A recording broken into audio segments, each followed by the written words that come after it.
بسم اللہ الرحمن الرحیم۔ سورہ نازعات کی 14 آیتیں جن کا مختصر سادہ سا ترجمہ اور مطلب بیان کیا گیا تھا۔ آج کی آیات کے اندر اللہ رب العزت فرما رہا ہے کہ اچانک دوسرا جب سور پھونکا جائے گا تو اچانک سب کے سب ایک کھلے میدان میں ہوں گے۔ دادا آدم علیہ السلام سے لے کر کے اور قیامت تک کے جتنے بھی انسان وہ سب ایک کھلے میدان میں ہوں گے۔ اگلی آیات کے اندر اللہ تعالیٰ فرما رہا ہے حل اتاک حدیث موسیٰ، کیا تمہیں موسیٰ علیہ السلام کے حالات پتہ ہیں، ان کا واقعہ تم کو پہنچا؟ یعنی جناب محمد رسول اللہ صلی اللہ علیہ وسلم کو مخاطب کیا جا رہا ہے اور فرمایا جا رہا ہے کیا آپ کو موسیٰ علیہ السلام کے حالات کا علم ہے؟ کیا ان کا واقعہ آپ تک پہنچا؟ اس کا کیا حال تھا؟ ان کا کیا حال تھا؟ اذ ناداہ ربہ بالوادی المقدس طویٰ، جب ان کو ان کے پروردگار نے یعنی حضرت موسیٰ علیہ السلام کو پروردگار نے طویٰ نامی مقدس وادی کے اندر، پاکیزہ وادی کے اندر انہیں پکارا، آواز دی۔ کیا آواز دی؟ آواز یہ دی موسیٰ علیہ السلام کو اذهب الى فرعون انه طغى، کہ فرعون کے پاس چلے جاؤ، اس نے بہت سرکشی اختیار کر رکھی ہے، اس نے بڑا ظلم ڈھا رکھا ہے، اس نے اپنے آپ کو اس نے دعویٰ کیا ہے کہ میں تمہارا رب ہوں، اور لوگوں کے ساتھ طرح طرح کے ظلم ڈھاتا ہے۔ تو اس کے پاس جاؤ کیونکہ اس نے بہت سرکشی اختیار کر رکھی ہے۔ فَقُلْ هَلْ لَكَ إِلَىٰ أَن تَزَكَّىٰ، اور اس سے کہو کیا تم چاہتے ہو کہ سنور جاؤ؟ کیا تمہاری یہ خواہش ہے کہ تم اپنے حالات کو درست کر لو اور سنور جاؤ، ٹھیک ہو جاؤ اور پاکیزگی والی زندگی اختیار کر لو؟ اس سے جا کر کے پیغام دو، اور اس سے کیا کہو گے؟ وَأَهْدِيَكَ إِلَىٰ رَبِّكَ فَتَخْشَىٰ، اور ایک ہی میں تمہارے پروردگار کا راستہ دکھاؤں، جو راستہ تمہارے رب تک پہنچا دے، وہی صراط مستقیم جسے کہا جاتا ہے، اور اس سیدھے راستے کو دکھانے کی وجہ سے تمہارے دلوں کے اندر، تمہارے دل کے اندر اللہ کا خوف پیدا ہو جائے، اللہ سے تم ڈرنے لگو۔ ایسی باتیں میں تم کو بتاؤں کہ تم میں تقوی آ جائے، اللہ کا خوف آ جائے، پرہیزگاری آ جائے۔ فَأَرَاهُ الْآيَةَ الْكُبْرَىٰ، حضرت موسیٰ علیہ السلام فرعون کے پاس گئے اور اس کو بڑی نشانیاں دکھائیں۔ اس سے پہلے بھی آپ حضرات نے سنا ہوگا کہ اللہ رب العزت نے حضرت موسیٰ علیہ السلام کے ہاتھ میں ایسی چمک رکھی تھی کہ اگر اس کو بغل کے نیچے کر لیتے اور پھر سامنے کر دیتے تو سورج کی روشنی سے زیادہ چمک اللہ نے ان کے ہاتھ کے اندر رکھی تھی۔ اور ایک معجزہ حضرت موسیٰ علیہ السلام کو دیا گیا کہ آپ کی لاٹھی زمین پہ اگر ڈال دی جاتی تو وہ عصا جو ہے سانپ بن جایا کرتا تھا، اگر وہ زمین میں گاڑ دیتے اور آپ کے دل میں خواہش ہوتی کہ یہ درخت بن جائے تو وہ درخت بن جایا کرتا تھا۔ اسی عصا اور اسی لاٹھی کو حضرت موسیٰ علیہ السلام نے بحر قلزم میں مارا تھا پانی کے اوپر اللہ کے حکم سے، تو 12 خشک راستے بن گئے تھے۔ اسی لاٹھی کو اگر پتھر پہ مار دیا تو معلوم ہوا کہ اس سے 12 چشمے پھوٹ پڑے، ان 12 بنو اسرائیل کے جو قبیلے تھے سب کے لیے ایک ایک چشمے کا پانی بہہ پڑا جس سے وہ پانی پیتے تھے۔ تو بڑی نشانیاں ان کو دکھائیں حضرت موسیٰ علیہ السلام نے فرعون کو بڑی بڑی نشانیاں دکھائیں، فکذب وعصا، اس نے کیا کیا؟ جھٹلا دیا حضرت موسیٰ علیہ السلام کو، آپ کی نبوت کو، آپ کے معجزات کو، آپ کے نبی ہونے کو اس نے سرے سے جھٹلا دیا اور کہنا نہیں مانا، نافرمانی اختیار کر لی، انکار کر دیا آپ کے نبی ہونے کا، آپ کے معجزات کا، اور جو پیغام آپ لے کر کے اللہ کی طرف سے آئے تھے ان پیغامات کا فرعون نے انکار کر دیا۔ جب کسی نبی کو کوئی جھٹلاتا ہے، معجزات کا انکار کرتا ہے، تو اللہ رب العزت کی طرف سے پکڑ آتی ہے۔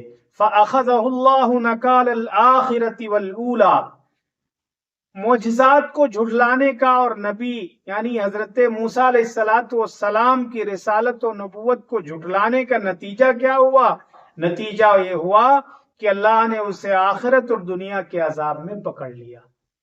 دنیا میں اللہ نے اس کو دریائے قلزم میں ڈبو دیا، اور اس کا لاشا اب بھی موجود ہے مصر کے میوزیم میں، عجائب گھر میں۔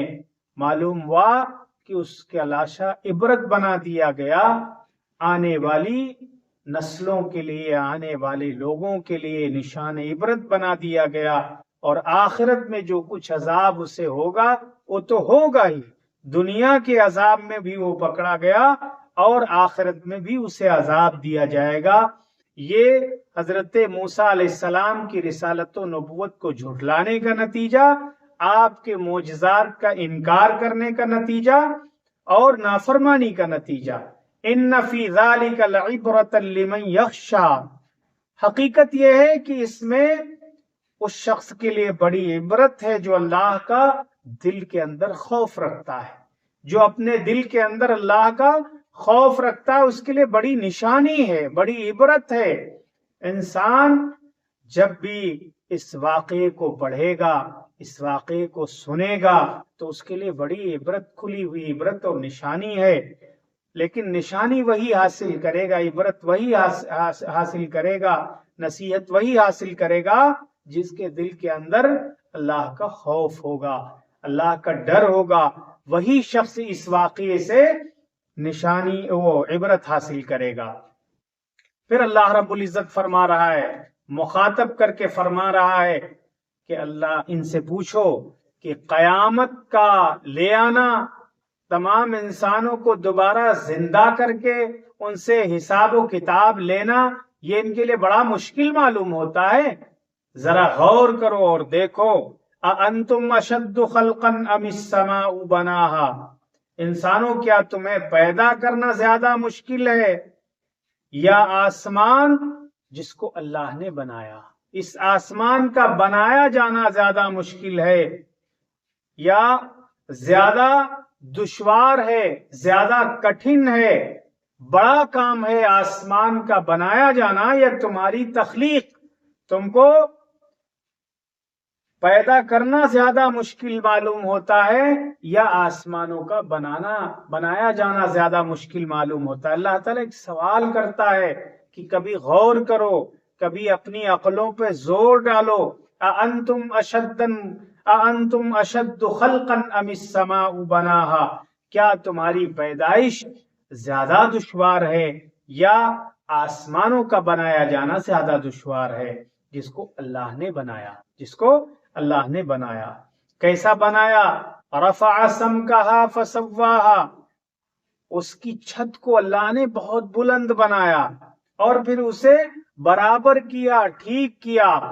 اس آسمان کی طرف ہم اپنی نگاہ کو دوڑائیں اور ایک بار نہیں، بار بار اپنی نگاہ کو اوپر اٹھائیں، اس کی بلندی کو دیکھیں، اس کے برابر ہونے کو دیکھیں، کہیں کوئی اونچا نیچا نہیں، کہیں موٹا اور پتلا نہیں، برابر اللہ نے اس کی چھت کو بہت بلند اور برابر بنایا۔ اور اللہ کی قدرت دیکھو، تم کہہ رہے ہو کہ اللہ تعالیٰ ہم کو دوبارہ کیسے زندہ کرے گا، کیسے ہم سے حساب و کتاب لے گا، اور اس کو بڑا کام سمجھتے ہو۔ اللہ رب العزت کہتا ہے کہ اپنے سر کے اوپر ان آسمانوں کو دیکھو، ان کی تخلیق زیادہ دشوار ہے، اس کی چھت کو دیکھو کیسا ہم نے بلند کیا اور کیسے اس کو برابر کیا۔ وَأَغْطَشَ لَيْلَهَا وَأَخْرَجَ ضُحَاهَا، اور اس کی رات کو اللہ نے اندھیرا بنایا، اندھیری رات بنائی اللہ نے، راتوں کو اللہ نے اندھیرا کیا، اور اس کے دن کی دھوپ جو ہے وہ باہر نکالی، دن کو روشن کیا، اجالا کیا۔ تو یہ رات کو اندھیرا لے آنا، صبح کو اجالا کر دینا، دن کو روشن کر دینا، یہ کوئی انسانی کام ہے؟ یہ کوئی معمولی کام ہے؟ اللہ رب العزت کہہ رہا ہے کہ یہ میری قدرت کے وہ کارنامے، میری قدرت کے وہ شاہکار ہیں جن کو دیکھو اپنی کھلی ہوئی آنکھوں سے، اور تمہاری سمجھ میں آ جائے گا کہ اللہ کے لیے ہم کو دوبارہ پیدا کرنا اور ہم سے حساب و کتاب لینا، قیامت کا برپا کر دینا، یہ اللہ کے لیے کوئی مشکل کام نہیں۔ جب اتنے مشکل کام آسمانوں کو وہ روک سکتا ہے بغیر کسی پلر، دیوار اور کھمبے کے، اور اس کی چھت کو اتنا برابر کر سکتا ہے، اتنا اونچا کر سکتا ہے اپنی قدرت کاملہ سے، تو پھر انسانوں کو پیدا کیا جانا، قیامت کا لے آنا اور ان سے حساب و کتاب لینا، یہ کوئی بڑا کام نہیں، یہ تو بہت معمولی کام ہے۔ اللہ رب العزت فرما رہا کہ یہ میری شان قدرت ہے کہ رات کو اندھیری اور دن کو اجالا بنایا، رات کو اندھیرا کر دیا ہم نے اور دن میں جو ہے روشنی کر دی۔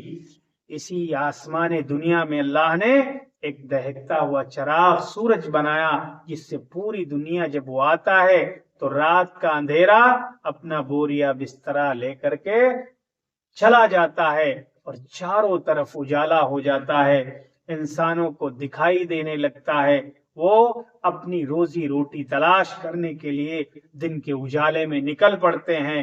جو جس کا کام ہوتا ہے، جو جس کی ملازمت ہوتی ہے، جو جس کی نوکری ہوتی ہے، جو جس کا پیشہ ہوتا ہے، اللہ نے دن کے اجالے کو اور دن کو روزی تلاش کرنے کا ذریعہ بنا دیا۔ رات کو اللہ نے آرام کے لیے بنایا، نیند کے لیے بنایا، تاکہ ہمیں نیند اچھی آئے، تو رات کو اللہ نے نیند کے لیے پوری کائنات پہ جو ہے اندھیرے کے پردے ڈال دیے اور ڈھانپ دیا اندھیرے سے پوری رات کو، تاکہ ہمارے بندے آرام و سکون سے، ہماری تمام جاندار چیزیں وہ آرام و سکون سے آرام کریں۔ رات کو اللہ نے اس لیے اندھیرا بنایا۔ وَالْأَرْضَ بَعْدَ ذَلِكَ دَحَاهَا، اور اللہ رب العزت فرما رہا ہے اس کے بعد جو ہے ہم نے زمین کو بچھایا۔ یہ زمین کو اللہ نے، غور کرو کیسے اللہ نے زمین کو پانی پہ بچھایا۔ جہاں آپ پائپ ڈالیں گے نیچے آپ کو پانی برآمد ہوگا، پانی نکلے گا، اسی پانی کے اوپر اللہ نے زمین کو بچھا دیا اور زمین کو روک دیا۔ وَالْأَرْضَ بَعْدَ ذَلِكَ دَحَاهَا، اور زمین کو اس کے بعد اللہ نے بچھایا۔ کیسے اللہ نے زمین کو پانی پہ روکا؟ اور زمین ہماری اپنی ہم آنکھوں سے دیکھیں، زمین جو بے جان ہم کو معلوم ہوتی ہے، اگر ہاتھ میں مٹی لے کر کے دیکھیں تو نہ اس میں چاول کا ذائقہ ہے، نہ گلاب کی خوشبو ہے، اور نہ معلوم ہوا کہ اس کے اندر مرچ کی کڑواہٹ ہے، نہ کیلے کی مٹھاس ہے، کچھ اس مٹی میں دکھائی نہیں دیتا۔ لیکن اللہ رب العزت اس زمین کو وہ طاقت و قوت عطا کی ہے کہ اسی زمین سے اللہ تعالیٰ طرح طرح کے پھل فروٹ جو ہے نکالتا ہے، اسی زمین سے اللہ تعالیٰ ہمارے کھانے پینے کی چیزیں برآمد کرتا ہے، باہر نکالتا ہے، ہم انسان اس سے فائدہ اٹھاتے ہیں۔ جتنی باہر چیزیں اس زمین کے اوپر ہیں، یہ سب زمین ہی کی جو ہے جنس سے ہیں اور زمین کے اندر سے نکلی ہوئی ہیں، چاہے وہ مکانات ہوں، چاہے وہ گاڑیاں ہوں، چاہے وہ ٹھیلوں اور دکانوں پہ سجے ہوئے پھل ہوں، چاہے برتنوں کے اندر رکھے ہوئے غلے ہوں، چاہے وہ ہمارے گھروں کے اندر کھانے پینے کے فروٹس ہوں، سب کہاں سے نکلے؟ اللہ رب العزت کہہ رہا ہے کہ ہم نے زمین کو بچھایا اور زمین کو گودام بنا دیا، آنے والے تمام انسانوں کے لیے ان کا حصہ اسی زمین کے اندر اللہ نے چھپا دیا، اور اپنی قدرت کاملہ سے وقت کے اوپر وہ چیزیں اللہ تعالیٰ تیار کر کے اپنی قدرت کاملہ سے وہ باہر نکال دیتا ہے، اور ہر انسان کو اس سے اس کے حصے کی نعمت پہنچ جاتی ہے ایٹومیٹک طریقے سے۔ تمام انسانوں کی محنت اس میں شامل ہو کر کے، اور وہ چیزیں ہر انسان کو اس کے حصے کی وہاں تک پہنچ جاتی ہے۔ یہ ہے اس کی قدرت کاملہ۔ تو اللہ رب العزت نے جو فرمایا کہ بتاؤ تمہارا دوبارہ پیدا کیا جانا، تمہاری تخلیق زیادہ دشوار ہے یا پھر اس آسمان کا بنایا جانا زیادہ دشوار ہے، اور اس رات اور دن کو بنایا جانا زیادہ مشکل ہے کہ رات کو اندھیرا کر دینا، دن کو اجالا کر دینا، یہ بڑا مشکل کام ہے یا تمہاری تخلیق بڑا کام ہے؟ زمین کو بچھانا یہ کوئی معمولی کام نہیں، بہت بڑا کام ہے، اے انسانوں اس پہ غور کرو۔ اور فرمایا زمین کو بچھایا ہی نہیں، زمین کے اندر جو اللہ نے خوبیاں رکھی، فرمایا اخرج منہا ماءہا، اللہ نے اسی سے کیا کیا؟ اس کا پانی اس میں سے نکالا، ومرعاہا، اور اس کا چارہ نکالا۔ چارہ جو ہے اللہ رب العزت نے سبز و شادابی جو ہے، سرسبز و شادابی اسی زمین کے اندر سے باہر نکالی، اور اسی مردہ زمین کو پانی کے ذریعے اللہ تعالی زندگی بخش دیتا ہے، اور طرح طرح کی ہریالی، طرح طرح کے پھول، طرح طرح کی جو ہے پیڑ پودے زمین کے اوپر اللہ نے نکالے، اور ہری ہری گھاس جو ہے، جو کیا جانوروں کے بھی کام آتی ہے، ہمارے لیے تمام دواؤں میں کام آتی ہے، تمام ایسے جو ہے پودے ہیں جو ہمارے گھروں کی زینت بنتے ہیں، اس کے اندر پھول آتے ہیں، طرح طرح کی اللہ نے اسی زمین کے اندر سے چیزیں نکالی۔ فرمایا والجبال ارساہا، اور پہاڑوں کو ہم نے گاڑ دیا، میخیں بنا دیا پہاڑوں کو۔ یہ سب کام اللہ نے فرمایا متاعا لکم ولانعامکم، یہ سب ہماری قدرت کے کارنامے جو تم اپنی آنکھوں سے دیکھ رہے ہو، یہ تاکہ تمہیں اور تمہارے مویشیوں کو فائدہ پہنچے۔ اس زمین کے اندر سے جو باہر چیزیں نکالی، جس سے انسان بھی فائدہ اٹھاتا ہے، جانور بھی فائدہ اٹھاتے ہیں، معلوم ہوا اللہ رب العزت کی قدرت کے وہ نمونے جو اللہ نے آپ کے سامنے پیش کیے، اگر ان میں انسان اپنی عقل پر زور ڈالے اور غور کرے کہ یہ کوئی چھوٹا موٹا کام نہیں ہے، یہ تو صرف اللہ کی ذات کو زیبا ہے اور اسی قادر مطلق کا کام ہے، ورنہ کوئی اتنے اونچے نہ آسمان بنا سکتا ہے بغیر کسی پلر اور دیوار اور کھمبے کے۔ معلوم ہوا اتنی بلندی کو کیسے اللہ نے اتنی بلندی پہ آسمانوں کو روکا بغیر کسی سہارے کے، اسی آسمان دنیا کو ستاروں سے سجایا، اسی آسمان دنیا میں اللہ نے چاند و سورج کو رکھا۔ یہ اللہ کی قدرت کا کارنامہ، یہ بہت بڑا کارنامہ ہے۔ زمین کو اللہ نے بچھایا، یہ اس کی قدرت کا بڑا کارنامہ ہے۔ اللہ نے رات کو اندھیرا اور دن کو اجالا کیا، یہ اللہ کی قدرت کا بڑا کارنامہ ہے۔ اللہ رب العزت نے اسی زمین کے اندر سے پانی کو نکالا، اور چارہ اللہ نے اسی زمین سے نکالا، پہاڑوں کو اللہ نے گاڑا اس زمین کے اوپر۔ تو یہ تمام چیزیں اللہ نے جو بنائی اپنے قدرت کاملہ سے، یہ تمہارے اور تمہارے مویشیوں کے فائدے کے لیے اللہ نے بنائی۔ ہم ان سے فائدہ حاصل کرتے ہیں تو کبھی دماغ پہ زور بھی دیا کریں۔ وہ بے وقوفوں جیسی باتیں کہ اللہ تعالیٰ ہم کو دوبارہ کیسے زندہ کرے گا، ہم سے کیسے حساب و کتاب لے گا، اللہ رب العزت نے پورا چارٹ ان کے سامنے پیش کیا کہ دیکھو یہ بھی ہمارے قدرت کے کارنامے ہیں، یہ ہم نے ہی کیا ہے تمہارے اور تمہارے جانوروں کے فائدے کے لیے۔ ان چیزوں پر غور کیا کرو تو تمہاری سمجھ میں آ جائے گا کہ وہ قادر مطلق ہم کو دوبارہ زندہ کر کے ہم سے حساب و کتاب بھی لے سکتا ہے، اور لے گا ہم سے حساب و کتاب، اور قیامت بپا ہوگی اور دنیا کا نظام ٹوٹ پھوٹ جائے گا.